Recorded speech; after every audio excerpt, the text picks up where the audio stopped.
नमस्कार friends, my self doctor शिखा। आपका बहुत बहुत स्वागत है आपके अपने चैनल होम्यो बोन में। आपने बहुत से लोगों को बोलते हुए सुना होगा कि हमें साइनस की प्रॉब्लम रहती है या एलर्जी रहती है, जिसे हम नाक की एलर्जी भी कहते हैं। तो सर्दियों में ये प्रॉब्लम बहुत ज़्यादा परेशान करती है। बार बार छींके आना, सर दर्द रहना और भी बहुत सारी समस्याएं लेकर आता है साइनसाइटिस। तो आज हम बात करेंगे साइनसाइटिस के ऊपर या साइनस एलर्जी पर। तो ये प्रॉब्लम एक्चुअल में है क्या, यह बार बार क्यों हो जाता है और इसके क्या लक्षण होते हैं और क्या कारण होता है कि एक नॉर्मल साइनसाइटिस क्रॉनिक साइनसाइटिस में चेंज हो जाता है।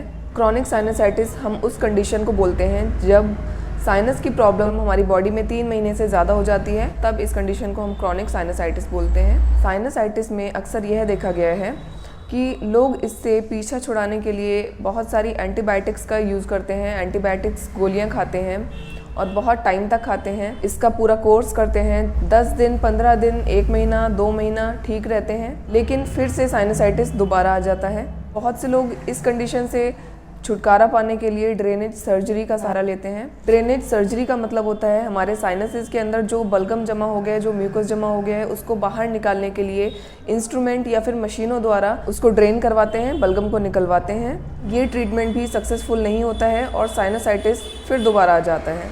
आखिर क्यों ड्रेनेज सर्जरी और एंटीबायोटिक्स बार बार फेल हो जाती हैं और साइनसाइटिस बार बार आता रहता है। तो फ्रेंड्स, वीडियो आगे बढ़ाने से पहले अगर आप मेरे चैनल पर पहली बार आए हैं तो मेरे चैनल को ज़रूर सब्सक्राइब कर दें और साथ ही में बेल बटन को प्रेस करके ऑल पर क्लिक कर दें, जिससे आपको मेरे वीडियोस के नोटिफिकेशन टाइम पर मिलते रहेंगे और मैं जब भी वीडियो डालूंगी तो उसका नोटिफिकेशन आपको सबसे पहले मिलेगा। तो चलिए वीडियो स्टार्ट करते हैं। हम बात कर रहे थे कि ड्रेनेज सर्जरी और एंटीबायोटिक्स फेल हो जाती हैं। ये क्यों फेल हो जाती हैं और साइनसाइटिस हमें बार बार क्यों आ जाता है। तो उसका कारण ये होता है कि ये दोनों ही चीज़ें जड़ पर काम नहीं कर पाती हैं और वो जड़ होती है नाक की एलर्जी। नाक की एलर्जी की वजह से हमारी नाक के अंदर जो लाइनिंग होती है वो कॉन्स्टेंटली हमारी नाक से म्यूकस प्रोडक्शन ज़्यादा करवाती रहती है, जिसके कारण नाक में कंटिन्यूसली म्यूकस बनता रहता है, बलगम बनता रहता है और ड्रेनेज सर्जरी कराने के बाद भी वो म्यूकस पूरी तरह नहीं निकल पाता है और वहीं इकट्ठा होता रहता है, जिसके कारण साइनोसाइटिस होता है।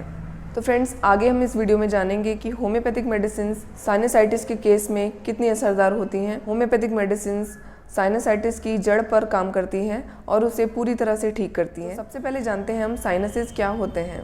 सबसे पहली बात, साइनसिस का मतलब होता है खाली जगह। हमारे स्कल के अंदर यानी कि हमारी खोपड़ी के अंदर खाली जगह होते हैं, खाली स्पेसेस होते हैं, जिनको हम साइनसिस कहते हैं। और ये साइनसिस 4 जोड़े होते हैं जो कि हमारी नाक के अंदर से जुड़े होते हैं और इन 4 जोड़े साइनसिस के नाम होते हैं frontal sinus, ethmoidal sinus, sphenoidal sinus और मैक्सिलरी साइनस।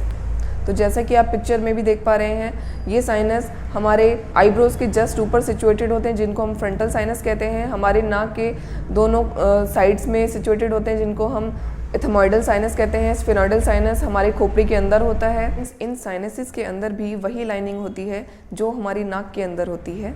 ये साइनसिस भी थोड़ा थोड़ा म्यूकस प्रोडक्शन करते हैं और हमारी नाक को म्यूकस की सप्लाई करते हैं। चलिए दोस्तों, अब जान लेते हैं कि साइनसिस के वर्क क्या होते हैं, साइनसिस के फंक्शन क्या होते हैं। तो ये अभी क्लियर नहीं है। साइंटिस्ट ये मानते हैं कि साइनसिस हमारी आवाज़ को रेजोनेंस देते हैं, हमारी नाक को सिक्रीशन प्रोवाइड करवाते हैं और हम जो हवा लेते हैं नाक से उसको ह्यूमिडिफाई करते हैं, मतलब उसको नमी प्रदान करते हैं।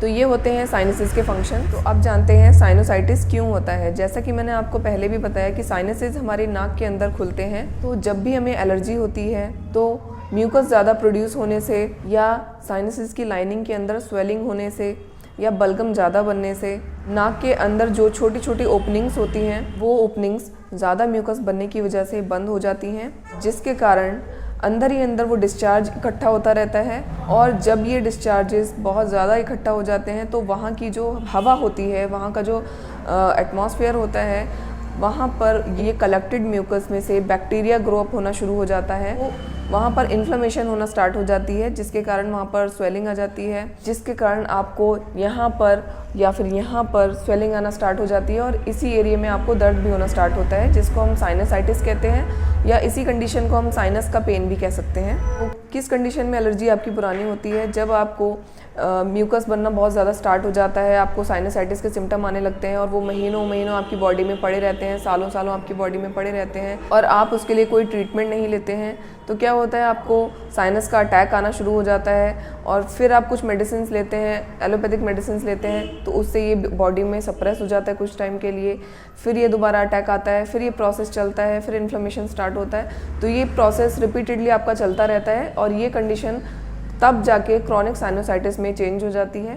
तो ये कारण होता है क्रॉनिक साइनोसाइटिस के बनने का, जिसे हम आम भाषा में नाक की पुरानी एलर्जी भी कहते हैं। फ्रेंड्स, अब जानते हैं इसके सिम्टम्स के बारे में। साइनसाइटिस अगर आपको होता है तो आपको क्या क्या लक्षण दिखाई देते हैं? जब आपको साइनसिस में म्यूकस इकट्ठा होना शुरू हो जाता है, तब आपको नाक में कंजेशन की फीलिंग आने लगती है। आपको हमेशा ऐसा लगता है कि आपकी नाक हमेशा बंद पड़ी हुई है। आपका जो भी साइनस अफेक्ट होता है तो वहाँ पर प्रॉब्लम स्टार्ट हो जाती है। अगर किसी का फ्रंटल साइनस इन्वॉल्व है, मतलब आपके आईब्रोज के जस्ट ऊपर का जो एरिया होता है उसको फ्रंटल साइनसिस कहते हैं, अगर वहाँ पर इन्फ्लेमेशन है तो आपको सर में दर्द हमेशा बना रहता है, आगे की तरफ झुकने में हमेशा सर भारी भारी लगता है, मॉर्निंग हेडेक्स बहुत कॉमन होते हैं फ्रंटल साइनसिस के केस में, सुबह उठते के साथ ही आपको सर भारी भारी लगता है क्योंकि रात में डिस्चार्जेस इकट्ठे हो जाते हैं और सुबह होने पर इसी कारण से सर भारी रहता है। इसके अलावा अगर आपको मैक्सिलरी साइनस का इन्फेक्शन हुआ है तो आपको चीक बोन्स में पेन होना स्टार्ट हो जाता है, जैसा कि आप पिक्चर में भी देख पा रहे हैं, और इसी के साथ साथ आपको दांतों के ऊपर वाले हिस्से में भी पेन होना स्टार्ट हो सकता है। इसी के साथ एक बहुत मेन सिम्टम भी होता है साइनस के केस में, आपको हमेशा नाक के पीछे की साइड से अपने गले में बलगम गिरता हुआ हमेशा फील होता रहता है, जिसे हम पोस्ट नेजल ड्रिपिंग भी कहते हैं, और इसकी वजह से आपके गले में हमेशा खराश बनी रहती है, आपको अपनी आवाज़ हमेशा बैठी हुई लगती है। पोस्ट नेजल ड्रिपिंग जब आपके गले में गिरती है और उसके बाद अगर ये ड्रिपिंग फेफड़ों तक, ये बलगम अगर फेफड़ों तक चला जाता है तो हम इस कंडीशन को एलर्जिक ब्रोंकाइटिस कहते हैं, और इस कंडीशन में भी अगर आपने ट्रीटमेंट नहीं लिया तो ये आगे चलकर अस्थमा में भी कन्वर्ट हो सकती है, जिसको हम दमा भी कहते हैं। सर्दियों में अस्थमा से पीड़ित लोगों के लिए भी बहुत ज़्यादा प्रॉब्लम आती है, तो अस्थमा के लिए बहुत अच्छा वीडियो मैंने आपको ऑलरेडी प्रोवाइड किया हुआ है। आपको मैंने अस्थमा के लिए 2 वीडियो दिए हुए हैं। एक वीडियो में आपको अस्थमा से रिलेटेड कारणों के बारे में बताया है और उसकी होम्योपैथिक मेडिसिन बताई हैं, जिससे कि आपका अस्थमा पूरी तरह से ठीक हो जाता है, और दूसरी वीडियो में आपको बताया है कि अगर आपको अस्थमा है तो उस केस में आप क्या खाएं और क्या ना खाएं, कैसे आप रहें, जिससे आप अस्थमा से पूरी तरह से निकलने में सफल हो पाएँ। तो ज़रूर उन दोनों वीडियोस को देखिए, आपको अस्थमा में भी निजात मिलेगी।